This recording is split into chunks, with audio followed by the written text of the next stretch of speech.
Good afternoon, can you hear me? Yeah. The loudest guy in town. Well, I don't think we can, what? Hold the mic up. I don't think we can beat our little sense that we have. Keep America alert. That's something if we and all our children can remember. I hope we do a better job than we did at Pearl Harbor, because they had plenty of time to have had 10 or 15 minutes to get ammunition for their guns and everything. It just couldn't get up through the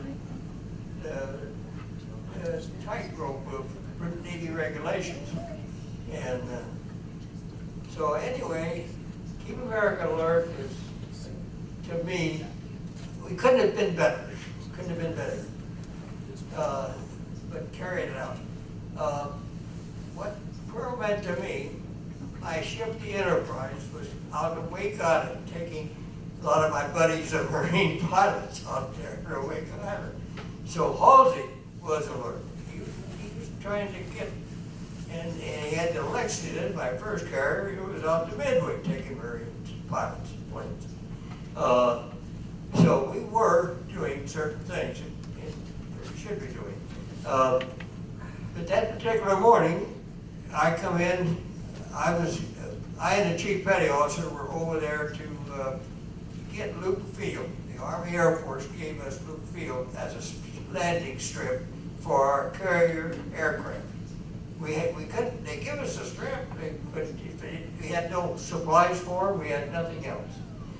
So I and the Chief were over there getting it all set up for our air groups, and on extra duty. And so the ship was coming in, we had things to deliver to the ship. So I was trying to get into the ship, but I was at the what do you call it, the Mary Point ferry landing.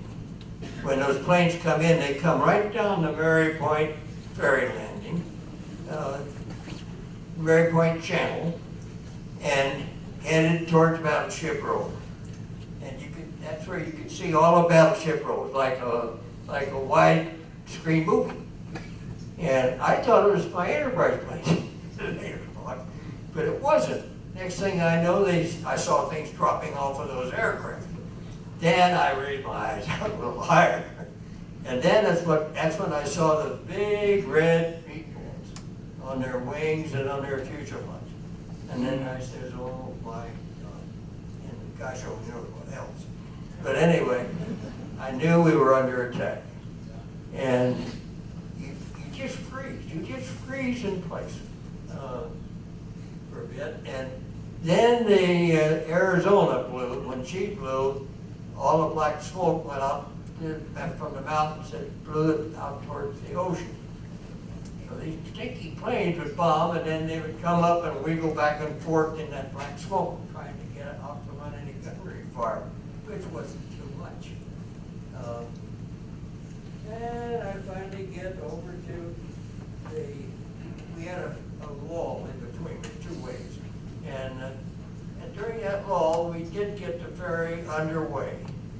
The water on the ocean had left up, it lightened up a little.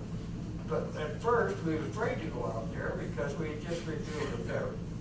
To take people to church on the islands, had to go get their cars across on the ferry. And so all the fuels had dissipated and everything. So we decided to take the chance.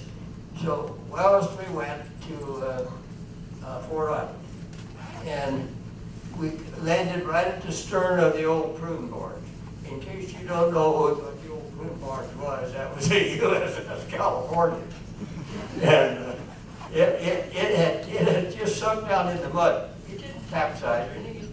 The decks were awash, but it was in the mud. They didn't lose any lives, I don't think much on there. And of course the Oklahoma should rule. But anyway, so what else? What can I say about Pearl Harbor? The only thing I can say, I just hope that the people still feel and keep feeling the same way as they do about Pearl Harbor. Because there's only half a dozen of us here now, and I don't think there's a lot more of us around. And so once we're gone, we won't be here to remind you. You'll be on your own. But anytime you pick a paper up or turn your television on, you're going to hear about wars. Sooner or later, they're going to happen. There's always some nut out there that wants to pull a trigger. And we don't want it. We don't want the next time they pull a trigger, it's going to be a big bomb, I'm afraid. And we won't know what hit us. But it'd be pretty much the end of civilization for quite a few years. So I think I've talked enough.